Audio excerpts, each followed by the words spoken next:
All right, we are live with everybody watching online. Hello. Thank you, everybody, for joining this live discussion. Those of you who are listening to the recorded one 1 hour from now, hello to you too. I am Ben Shank, the host of MTNmeister, and I'll be moderating this heated discussion that we're going to have today. Here's how everything's going to work over the next hour or so. In the first 30 minutes, we're going to review the issues that the Central Wasatch region faces going forward. Then we're going to move on to this blueprint that Mountain Accord has put together to ideally solve the problem. We should emphasize that this is a proposal, not a plan. The reason that we are having this discussion is for the community to get the public's feedback before they move forward. So, speaking of feedback, second part of the Hangout is going to be Q&A from you, the audience. We have a discussion forum at the bottom of this webpage if you're watching on our website, MTNmeister.com. I'll be monitoring the discussion forum for your questions, and I will then distribute them to our wonderful guests. Let's introduce them. We have Lainey Jones, Program Manager of the Mountain Accord. Lainey, hi. Hi. You want to go ahead and tell us a little bit about Mountain Accord? You bet. I've been the program manager for Mountain Accord for a little over a year now. I have an environmental and planning background, and I really enjoy bringing people together on really complex problems. So I wouldn't really rather be doing anything than this. I spend all my time in the mountains, skiing, backcountry skiing, fly fishing, mountain biking. So this is really a dream job for me, although there's going to be some hard discussions we are having right now and are going to have, but I look forward to bringing some resolutions to long-standing conflicts that we've had in the Central Wasatch. Very good. Carl Fisher, Director of Save Our Canyons. Carl, say hi. Tell us a little bit about the mission of Save Our Canyons. Yeah, hello, and thanks for putting this together, Ben. Really appreciate the opportunity to talk to people about the Wasatch Mountains. There's not a place like it on Earth. So thanks for covering this topic. Save Our Canyons is a nonprofit organization who's been working for over 40 years to try and protect the Wasatch Mountains. We work on issues that impact our national forests, whether those are ski area projects or other projects that impact the Central Wasatch Mountains.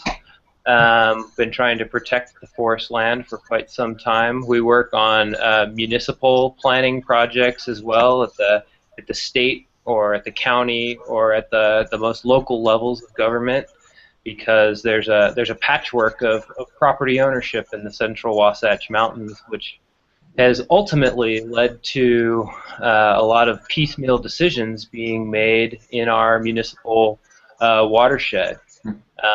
And I guess what we like about the Mountain Accord process is that it's attempting to bring all of these piecemeal decisions into one body, one place, which from a landscape perspective and environmental perspective, is really key to having an environmental discussion, looking at the landscape as an environment as opposed to a bunch of political subdivisions. So, excellent. Yeah. Thank you. Paul Marshall, Director of Communications for Ski Utah. Paul, hi. Hi, Ben. Thanks again for putting this together. This is awesome. I think this is a pretty crucial topic to be discussing, especially at this time. But again, yes, my name is Paul Marshall, work for Ski Utah, Director of Communications, and Ski Utah is the marketing firm that's owned and operated by the 14 statewide ski resorts. So I work very closely with a lot of the resorts that are influential in the decision behind the blueprint of Mountain Accord. So, and my judgment and my opinions lie on where the mountains that we will be talking about, where their thoughts and direction is headed. And so I appreciate you having me on. Excellent. And finally, Peter Metcalf, CEO of Black Diamond Equipment and member of Outdoor Industry Association. Peter, hello, and tell our listeners if they aren't familiar where Outdoor Industry Association lies. All right, hi Ben. Yeah, thanks for that introduction. The Outdoor Industry Association is an industry trade group that represents and advocates on behalf of fundamentally human-powered recreation, the interest in human-powered recreation. And so our interest in this is to be thinking about and advocating on behalf of our companies and their customers who are human-powered recreationalists, with the goal of making sure there's a balance between the different uses that the Wasatch receives, between human-powered, backcountry, ski areas, motorized, etc. So we're advocating on behalf of our companies that make up the dominant outdoor companies in North America and really some of the premium global brands that exist today. Excellent. Well, thank you all for joining us. As hopefully our listeners and viewers can tell, we have a wide range of interests here. So thanks all for joining. Let's move on to the issue. It's kind of a unique issue compared to what the rest of the regions in the United States face, just because the Wasatch is such close proximity to the urban area of Salt Lake City and the surrounding towns. So because we have a lot of representatives with a wide array of interests, let's have each of you just a minute talk about the issues that this region faces going forward. Peter, you want to start just talking about kind of what we see happening in the future and why we need a solution in the first place? Yeah, sure. Let me preface my remarks in the following way. Black Diamond relocated here from the Pacific Coast 25 years ago, and we were really the first outdoor/ski company to come to Utah and set up shop. Over the last 25 years, Utah and the Wasatch Front has become the epicenter of America's outdoor and ski industry for manufacturers, distributors, and this sort of thing. And they've all come for the same reason that Black Diamond came, and that is that there is no other city in the United States that you can locate a business in and have the juxtaposition against some of the most incredible alpine mountain terrain to play in, to recreate in, as you can here. The access, the breadth of opportunities is unbelievable. And so what are the threats? It's that it's a very, very compact mountain range juxtaposed against a capital city. We are seeing very rapid growth in the area because it's such a beautiful place to live. And all the groups that are using the Wasatch all feel like they need more of the Wasatch for their constituent groups. And so the challenge that we see the Wasatch facing is that it's like a pie, and the pie's been divvied up between the ski areas, between backcountry skiers, between hikers and runners, between those who need to protect the watershed for the people of the Salt Lake Valley, for residential, for motorized. And there's right now a little bit of a battle, I would say, over each group understandably wanting more of that pie as the population grows, yet a little bit of a failure to understand that as they increase their pie, they are shrinking somebody else's pie. So this is the challenge, right? It's how do we now, once and for all, stop the endless battles that we've been going through and find common ground between all the constituent groups, of which many people are in each of the groups. Many people backcountry ski and enjoy a world-class skier, then run and have a house or stay at a ski area. So that's what we're working to try to find, is that homeostasis between all the various viable constituent groups. Good point. Carl, anything to add there? No, I mean, I think Peter hit a lot of the issues there right off the bat very, very articulately. Thanks, Peter. I guess the one thing that I would add to the complexity of the issues is that we also have a national forest and natural areas here that are wildlife habitat. A lot of these areas are inventoried roadless areas. We have some unique species here. Aspen forests is a huge protection of those areas and for their habitat and their ecological value. So, and these areas are important for our community as well. So I think the actual environment in which all of these are taking place in are extremely important and critical to preserve. Very good. And finally, Paul, before we move on to the proposal from Laney, Paul, just from the ski resorts perspective, what kind of problems are we seeing? I mean, as Peter and Carl both said, Salt Lake City and the surrounding areas are growing rapidly. I think there's a prediction that annual visits will go up about 2.5 million in the next 30 or so years annually. People are constantly moving, including myself. I just transported myself here to Salt Lake City very recently, and it is an awesome place with so much accessibility to everything in the outdoors. And so what the mountains, and from the opinion of the mountains, is that I want to make this accessible and great and customer service to all their guests and keep people coming back, because it is what helps our economy. So, and one of those bigger points that Ski Utah is behind and the mountains is finding a way to make transportation the more accessible for everybody, whether it's bus, rail, or even there's talk of chairlifts. But yeah, we can get deeper into that as we move forward. Yes, we definitely do. Okay, so we have the problem established. Just to highlight, population is expected to grow from 1.1 million in 2014 to 1.6 million in 2040. That's a 45% increase compared to the projections of that of the United States, which is around 20%. So growing over twice as fast as the U.S. population in general. Also, visitors to the region are expected to grow 5.7 million to 7.2 in 2040. So obviously, lots of traffic going to this region. Laney, can we talk about this proposal?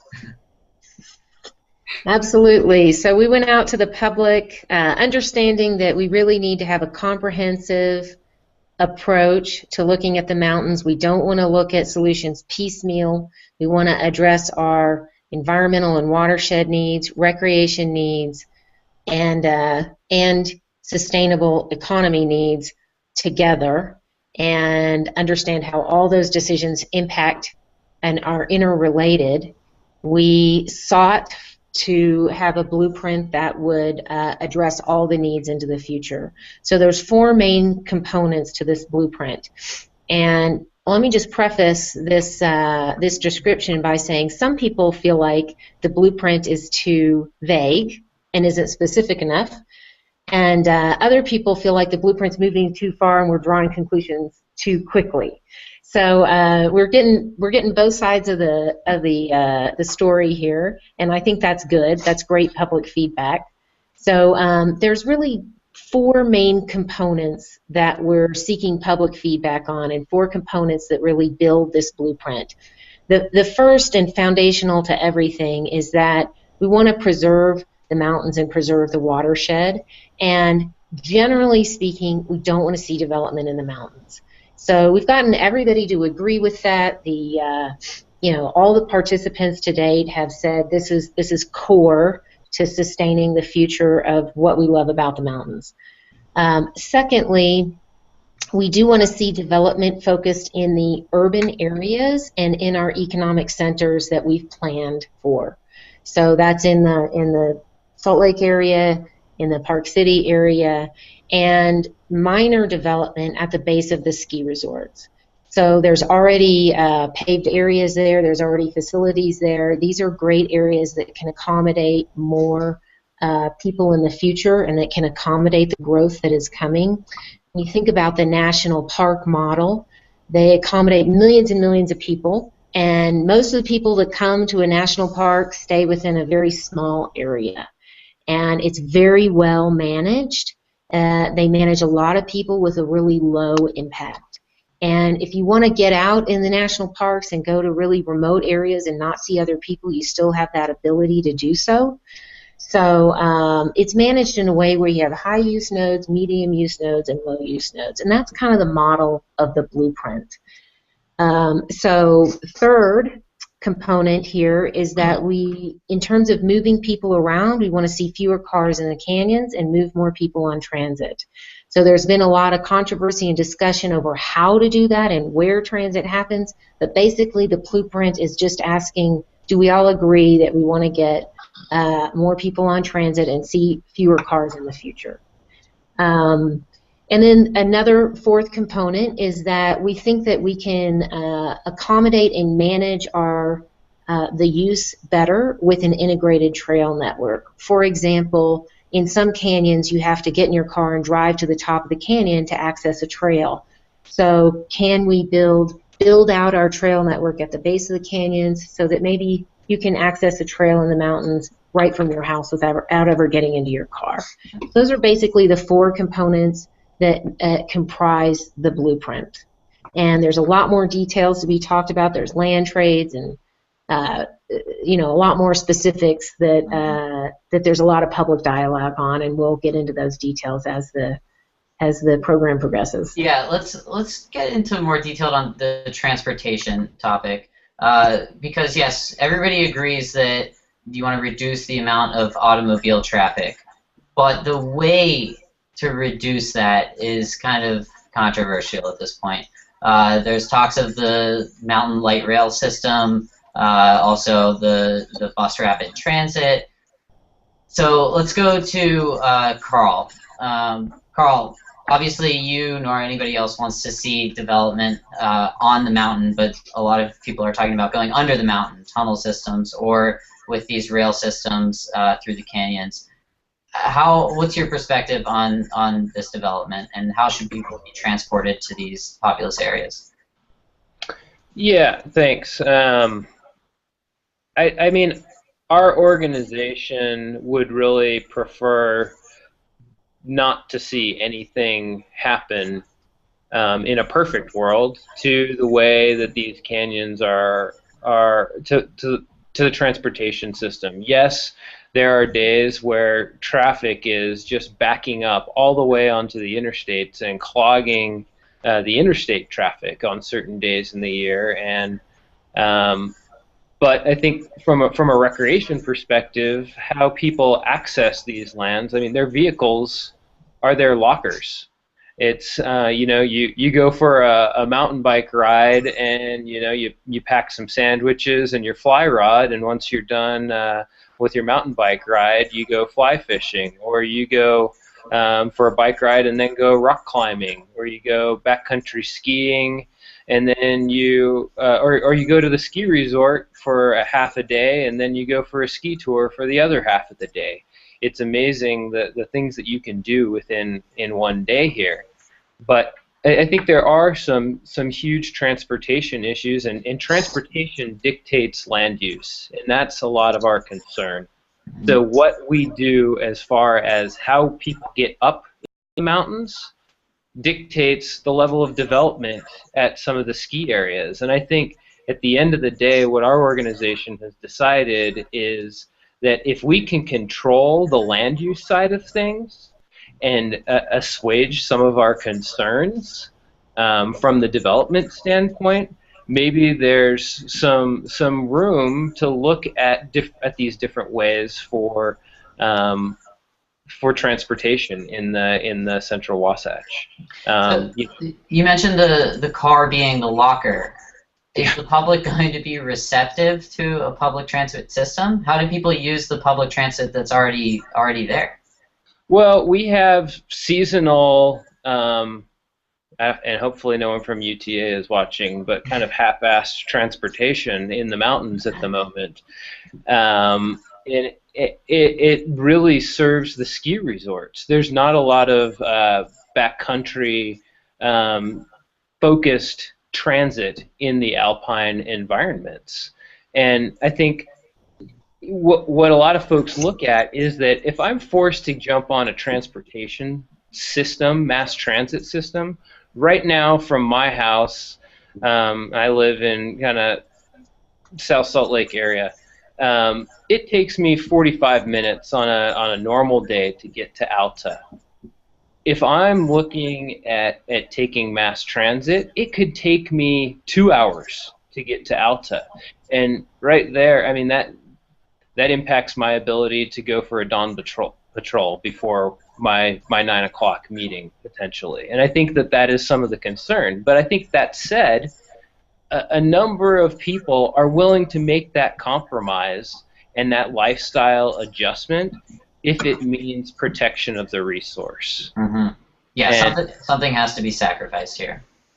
Right, and I think people are open to that. And we saw through the, this is not the first conversation that's been had about what to do for transportation in the canyons. These discussions have been going on since the 80s, and nothing has been done because we've been ending in gridlock. And I think it's time to end the gridlock and actually do something. But the Envision Utah process, which was done in 2010, there was overwhelming support for year-round buses, something in the 90th percentile of the Salt Lake County population that was polled on it. But 70% of those people also said, it might be worth looking at rail lines. So I would say that the Mountain Accord program is not looking at things that were not already, that didn't already have some level of community support here. Paul, let's go to you. As far as these transit systems are concerned, I mean, obviously we'd be able to get increased traffic from the urban areas to the ski resorts, ideally without disrupting the backcountry at all. Can you talk about the ski resorts perspective of these transit systems?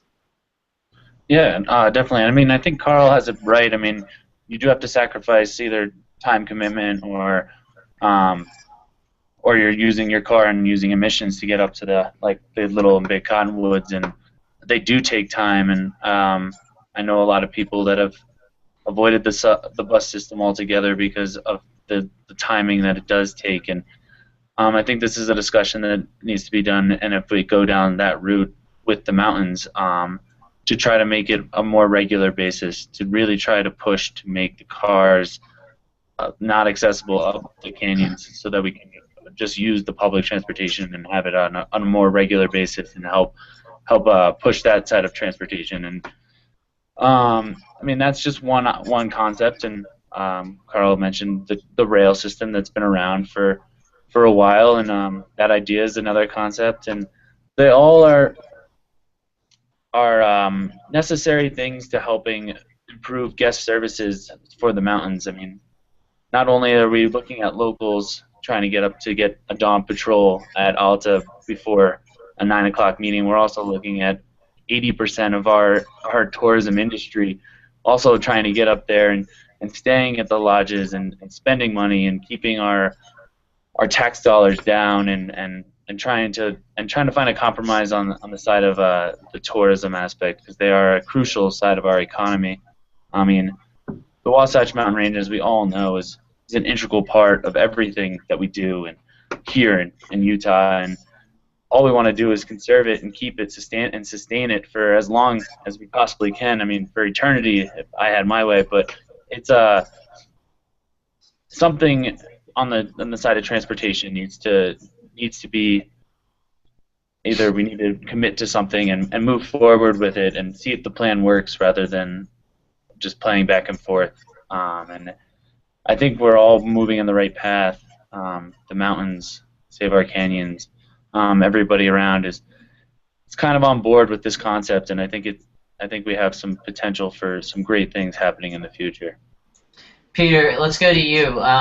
There are a couple different types of ways to transport people. The public's given a little bit of kickback from the bus rapid transit system, and especially the rail system. Seems like it might be a little too disruptive, yet at the same time, that's probably the way that you can transport the most people at once. Where do you see this conversation going forward?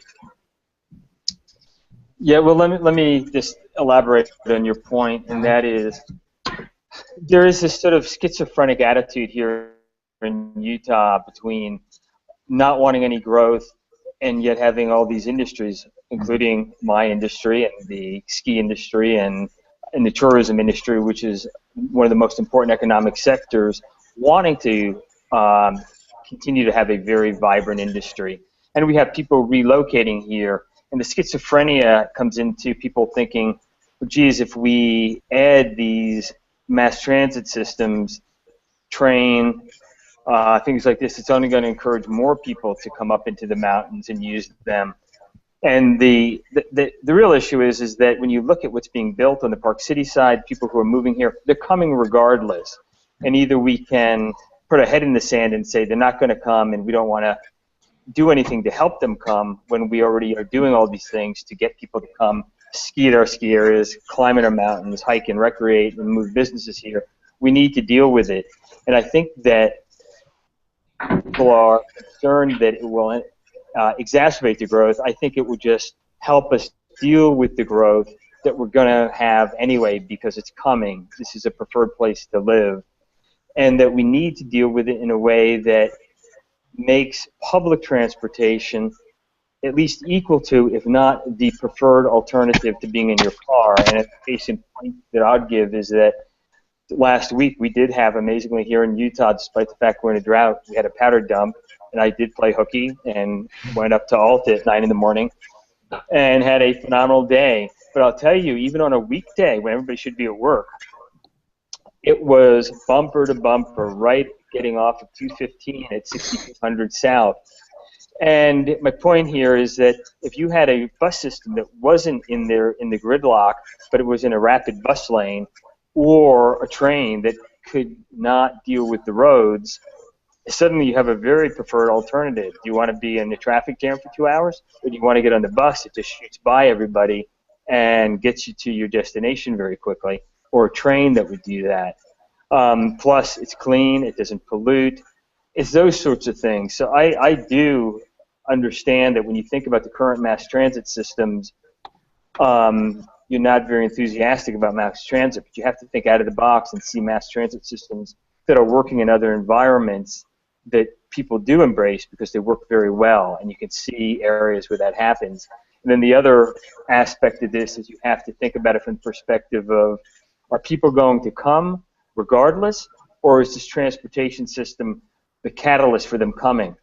I don't think the transportation system is the catalyst for them coming.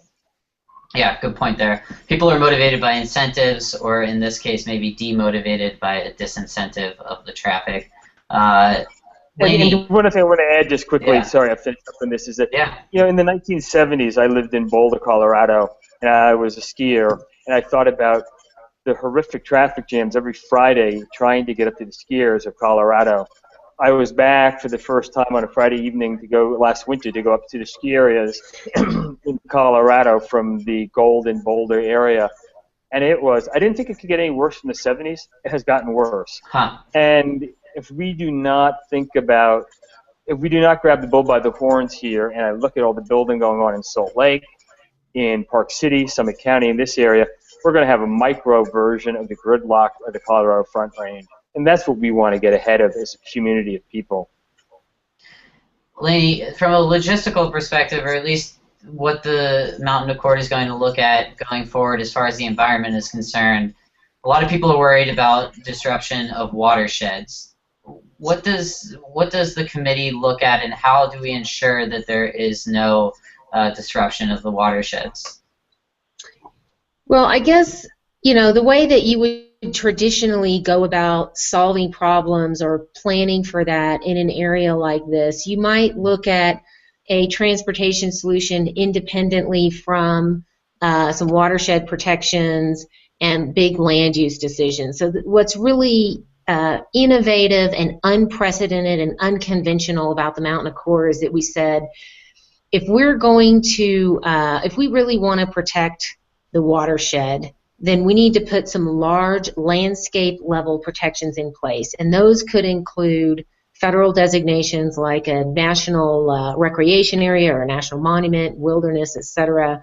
We are looking at some land trades that would put more private land that's private today into public ownership that would be protected. And along with that, let's plan how we're going to move people around and where they're going to access, where we're going to put additional people if they come. And that's very integrated with your transportation system. So what this process offers is an integrated solution that has, high-level goals of watershed protection. And our transportation, the way we're moving around in the mountains right now, does have impacts on the environment. And there are more sensitive ways to move people around. So that's really what we want to embark on over the next couple of years, is to study this wide range of options further and make sure that we're making decisions and transportation decisions that are going to be the most environmentally sensitive. Carl, I want to hear your response to that. First, let me just tell our listeners we're opening up a discussion forum soon. If you want to submit your questions, you can do so at the bottom of the page, or by using the hashtag Mountain Accord on Twitter. Also, you can see the link to the proposed blueprint. The whole PDF outline of it is on this web page as well. So, Carl, do you have anything to add to what Lainey's just said there?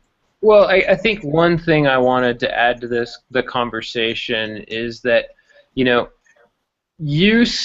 our own use in the Wasatch is probably one of the single greatest impacts to our water supply. And today, how use is managed is by parking spaces.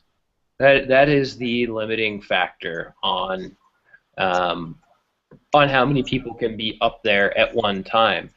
And I think what you're finding is that if people can't find a spot, they're less likely to turn around and go back down the canyon. They're more likely to just create a new spot, which is having a significant impact on the environment. And capacity of how many people you can have in these canyons at one time. I mean, it's a complicated question, because what capacity is it that we're measuring for? Is it capacity for the watershed? Is it capacity for a resort experience? Is it capacity for a dispersed recreation experience? Is it capacity for a wilderness experience? Is it capacity for wildlife and biodiversity of our plant life? So those are all hugely different measures, right? So I think we're trying to reconcile that, and the control, the parking issue. I think we need to figure out how many people should we have up in these canyons at one time, and that's really at the heart of a lot of the issues the Mountain Accord is struggling with, and central to the transit issue, right? The transportation issue. Good point. Let's go to Paul. Some have said that this is unnecessary development. What's your response to that? Can you be more specific? Yeah. So as far as the people have said, why are we throwing a rail system through our mountains? That's unnecessary. I mean, I think the rail system is a very big project that needs a lot more thought being put into it. But it is a concept that's on the table, and I think it's definitely worth talking about more as we move further into the future and where this blueprint lies, but and the results of what it comes. But in terms of like unnecessary development, that kind of lies on what the mountains think are unnecessary. It's a business, and it's a business that thrives on its tourism and its guests and guest services, and it's ever improving, and more people are trying to ski every year, and as we see, more tourism's coming every year. So if it's beneficial that they think a light rail system is beneficial to the growth of their mountain, then Ski Utah fully supports it. Mm-hmm. The theme here is compromise. Hopefully people have realized that. One thing that really seems to be clear across the board is that we're encouraging the development at the base of resorts and places that are a little bit more developed, and then we avoid touching the backcountry areas. If we talk about a trade-off, the ski resorts do own land that hasn't been developed, and about 2,000 acres of that could be traded to the public to protect that land, and then about 260 acres of land will then go to the ski resorts to develop the bases. Peter, from an industry perspective, how does this impact OIA and the broader outdoor industry? You know, I think the way to answer that is coming back to this question about development that you're just talking to Paul about. And what I mean by that is, if you look at this from the standpoint of development, yes, there is some development that occurs here, and you can say, well, that's not going to be good for human-powered recreation. It might be good for real estate, or it might be good for the alpine ski industry. I think the way to look at this is that this is part of a holistic package, and what we're trying to do as a group is to figure out, how do you protect those wilderness areas? How do you protect those backcountry areas that might have an opportunity to be developed? And we've been fighting these battles for a number of decades now, and say, instead of developing those, you concentrate that development at the bottom so you protect backcountry recreation. That's number one. Number two is that people do need to understand that there are permits already issued for places like Snowbird to do a certain amount of development, so some of that would be occurring anyway. So the goal that we have as a OIA is to think about this from the standpoint of, we want our customers to be able to get out and recreate, both at the ski resorts and in the backcountry, and we want to protect those areas that are backcountry to the best of our ability. And part of the trade-off is concentrating development, both from the standpoint of putting it as close to the base areas now, not allowing it further up on the mountains, and figuring out a way to get people there in the most environmentally conscious way possible, without them damaging the area, and, like I say, to get up there. And that's not only tourists, those are residents. I mean, one of the big issues here in the Wasatch Front is that people say, well, I don't care about tourists. We just happen to be a resident tourist. All of us who live here, or many of us, are engaged in using the mountains for one form of recreation or another. So as our population grows, we have more and more customers at the industry association, because we have such a concentration of enthusiastic outdoor recreationalists in this community. Before we open it up to Q&A, does anybody on the panel want to add anything? I just wanted to tack on to what Peter mentioned about the balance of needs from residents and tourists. It's really funny. I'm out there talking to people a lot, and some people take a look at the blueprint and they go, "Oh, this is just about tourists." You know, I'm up there every day, and you know, and I'm on there every single day. My whole family and all my friends are there every single day, and this is just about the tourists. So it's really kind of a funny.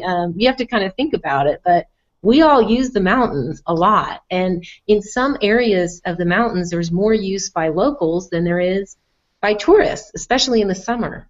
So the blueprint was really designed to try to balance the needs of the locals, and really I think if you survey the executive board, they would say that the needs of the locals are way more important than the needs of tourists. And if it doesn't fly with the residents of Utah, it's not going to fly. Great. Anybody else? I'll make one more comment, and that is simply that I think a lot of people fail to understand how quickly this area is growing. And secondly, when they say they do not want to encourage growth, they just aren't aware of how many developments are already platted, approved, zoned, and they're moving forward as we speak, and they just have no idea that these are happening. And so it's either about getting ahead of this growth, or at least catching up to it, as opposed to waiting till it's all done. We're overwhelmed with car traffic, smog, congestion, and we've fought 5 more one-off battles, and we're all exhausted, and we've all failed to protect those things that we love so much about living here, our quality of life, about the integrity of these mountains, and everyone loses as opposed to everyone winning in a slightly compromised way. Yeah, I just want to add that, I mean, if you are driving into the mouth of, or driving a bigger little Cottonwood Canyon, what we see up there is an alpine landscape. It's an iconic landscape. You know, we see crags we want to climb, we see lines we want to ski, we see trees that we want to stroll through. But the reality is that there's a political layer of property ownership that was determined in 1872 by drunken surveyors measuring the place with rods and chains. And that is the issue that we are still trying to clean up today. And I think, you know, you talk about these land exchanges between the ski areas and the Forest Service.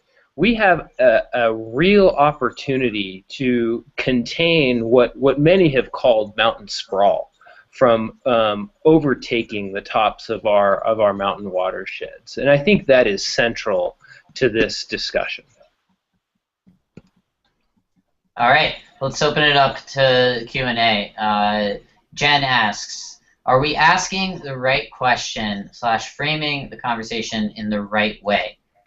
Like, what is the appropriate capacity of the canyons to maintain a quality experience while preserving the environment and ecosystem which provide our communities, or is it how to maximize getting as many users as we can pump into their destination? I don't know if anybody wants to jump in on that.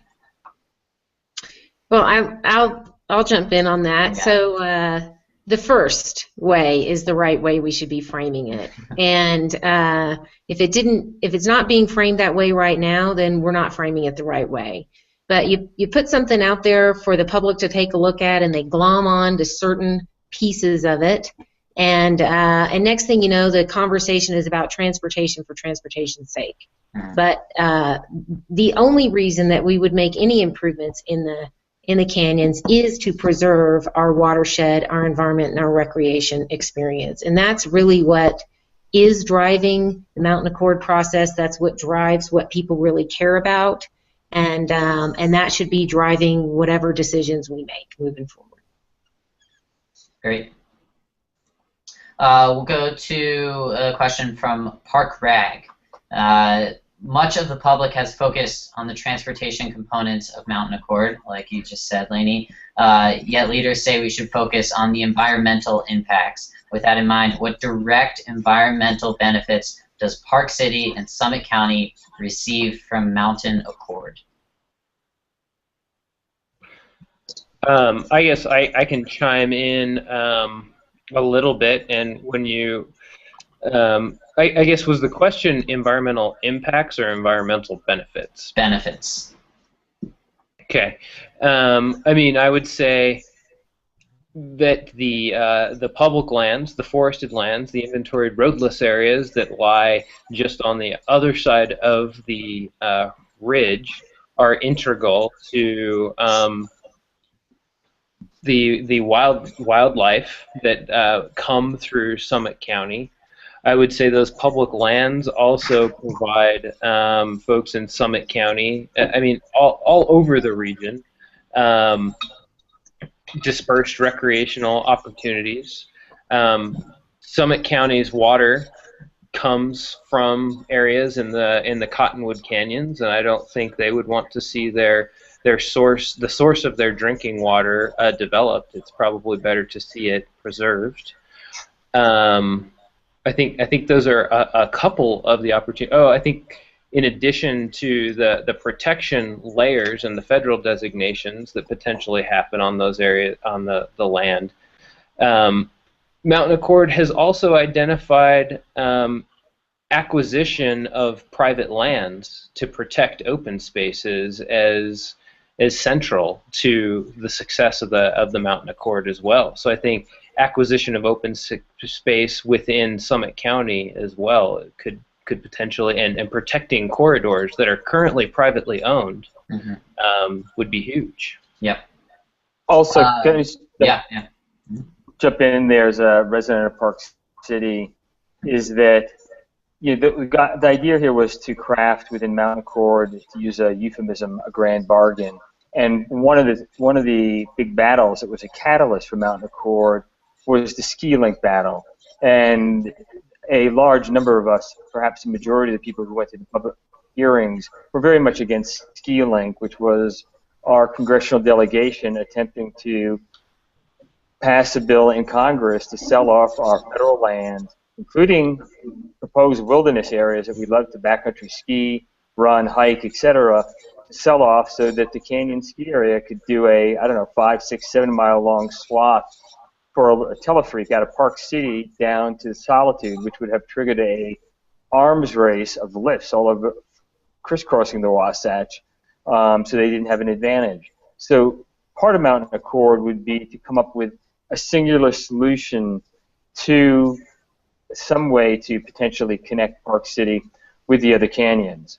Another threat to Park City that has been a threat for the 25 years I've been there has been a constant, a rather steady battle over groups, including Wasatch County at times, wanting to open the Empire Pass Guardsman Road up over into the backside of Park City, which would create a major traffic snafu, bringing people over that way in the middle of winter. Nobody wants that, yet that keeps reoccurring. So part of Mountain Accord was about, can we come up with a singular solution to move people from the Park City side over to the Big and Little Cottonwood side? So there is not resolution on that, but the idea was, let's find one least impactful, most energy efficient and environmentally low impact way to do that. Excellent. Moving on, it seems counterintuitive to have both increased transportation from big cottonwood canyons to and from Park City and increased environmental protection. If you build it, they will come. Where will the wildlife go?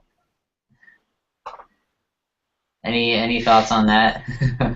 let me just jump in because it's a continuation of my last point. Is that if it is not for automobiles, but it is for people on either a train or on some kind of bus system where you get on that system and you get off at a transit stop, and at that point you're either at the ski areas or you're hiking or you're biking. I don't think that is necessarily environmentally degrading, and for that matter, I know many people who live in my community who drive around the whole Horn to come up a little Big Cottonwood to ski in the winter, or in the summertime go over Guardsman to go mountain biking or hiking or climbing. And this is a means, combined with a really good trail system, where you could ski between the areas or hike or run or bike between the areas and then come back by a very environmentally friendly transportation way. So yeah, you may have a higher number of people, but they are human-powered people. They're not in automobiles. Mm-hmm. So here's something that you've probably heard before. Cam Doan 27. Hi, Cam. He's a MTNmeister. What about a toll for the road? Does anyone think this may help motivate individuals to carpool? Could these funds be used for funding these new ideas to bigger and better change? Anybody want to jump in on the toll question? Paul, you go. I'll go to Lainey. Lainey? Yeah. So the way that the executive board has discussed getting more people out of their cars is by two ways. One is improving transit somehow, and the other is disincentivizing automobile use. And so one of the things that we want to study further is the idea of paid parking or tolls or a combination, user fees, etc., so that you make it more of an incentive to take transit than to bring your car. Mm-hmm. So it was kind of a big deal that we got the entire executive board to say, yeah, we need to study these things because they're very controversial. So that's definitely on the table. Wasatch Watcher, what in Mountain Accord is being done to limit resort expansion? We hear about these ski resort plans and permits. They have to expand. Is that being addressed as part of the mountain accord process? I guess, I mean, the trading of the public or the private lands to public lands is probably some of that. Paul, you want to just jump in there?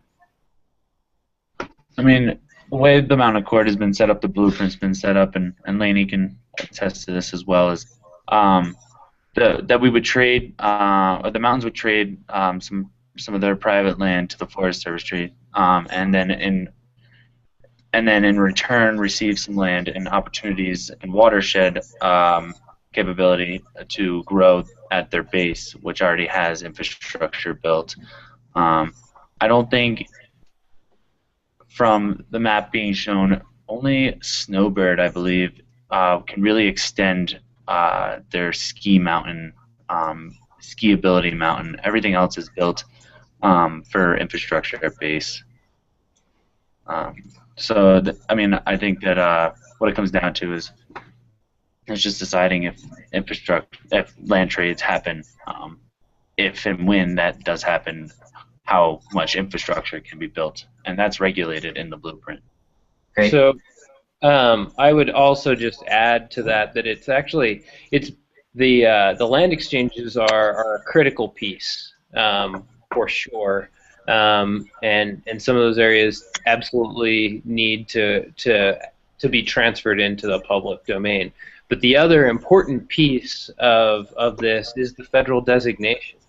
And I mean, what Save Our Canyons has been trying to do for decades is to try and bring federal protections up to the ski area boundaries to try and freeze the ski area boundaries, in essence. There have been numerous proposals over the years for, Snowbird to try and expand into White Pine Canyon just to the west of them, for Solitude to expand over into Silver Fork Canyon.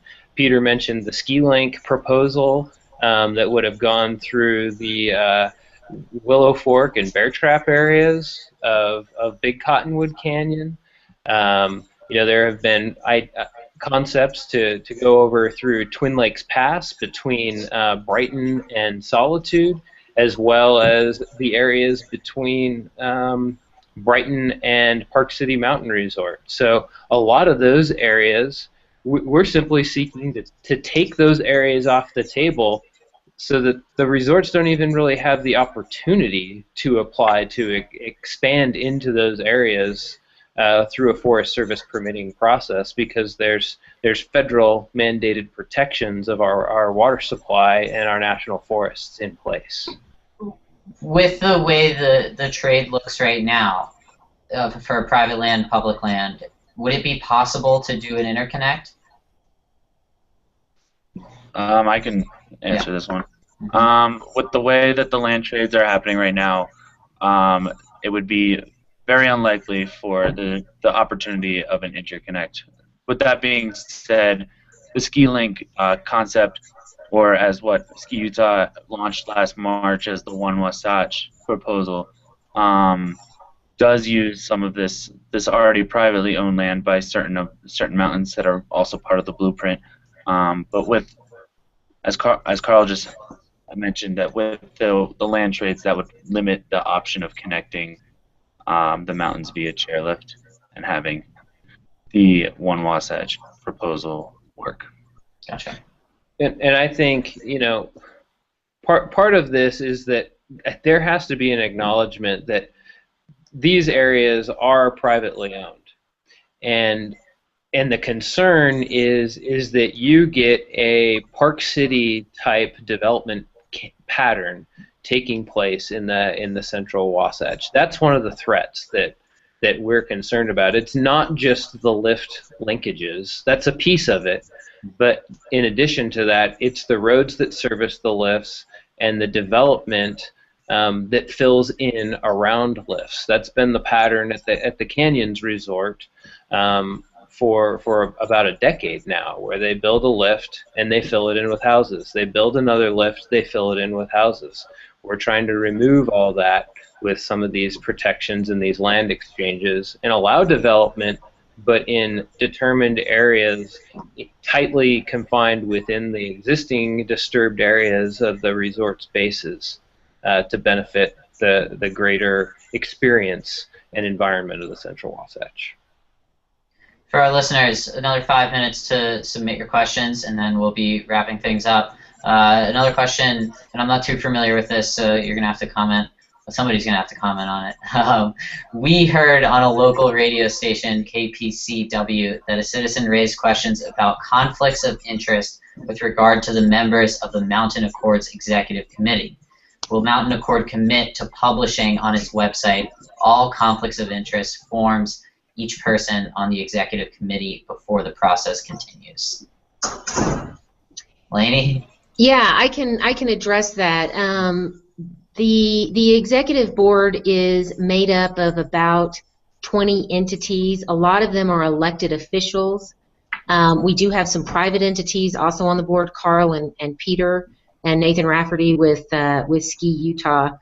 And I think the question has arisen as to whether or not any of the executive board members have a financial interest, say in land or land ownership anywhere around where transit lines might be proposed, where that land might benefit. And so to date, the decisions that have been made have not made any final decisions about those specific transit line locations. So there hasn't been any decisions where somebody would have financially benefited. But we do think that it is a good idea for all of our executive board members to disclose any of their financial interests. And that is going to be my recommendation to the executive board, that those are disclosed and posted on the website, and that they would recuse themselves from any decisions that would have a conflict. Okay. Much of the decision about plans for Wasatch assumes a vibrant ski industry far into the future, including infrastructure plans to go with it. Mountain Accord discussion is largely focused on the ski industry, with dwindling snowpack sure to come, as we have seen this year. Is it prudent to design our canyons around the ski industry? Well, hey, if I can jump in on that one real quickly, actually, that was part of the driving force behind the blueprint. Is let's find solutions that are going to be resilient regardless of our snow levels and whether or not we're skiing or paragliding in 50 years, right? So what the blueprint is proposing is transportation systems that can be used by everybody year-round, by a variety of ages and users, rather than focusing on ski lifts.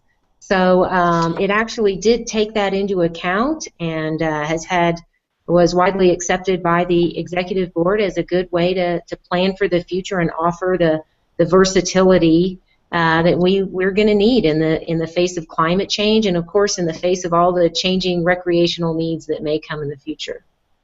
Okay. Any other comments on that? Yeah, I'll just add to that and say that, I mean, if you look at recreation, outdoor recreation in America, all sorts of new activities have been added to how the skiers are used, how people recreate.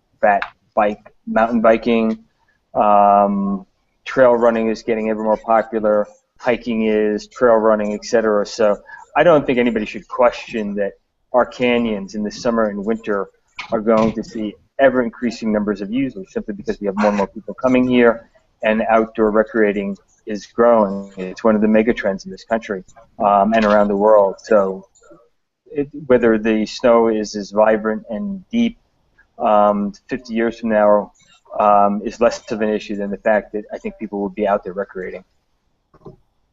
Great. All right, so with that, for our listeners, if you would like to submit more questions online, we can monitor the discussion forum, but we're going to close down the live discussion on Google Hangout. Thank you, Paul, Carl, Lainey, and Peter, so much for your time. For our listeners, you can submit official feedback at mountainaccord.com until March 16th, I believe. Do I have the date right? Correct. Hey, we extended the deadline, so keep them great. coming. Yeah. Keep the feedback coming. Also, for our listeners who are new to MTNmeister, we have over 100 episodes of this wonderful podcast that you can listen to on iTunes, SoundCloud, Stitcher Radio, or however you listen to podcasts. Thank you, everybody. Thanks. Thank you. Bye-bye.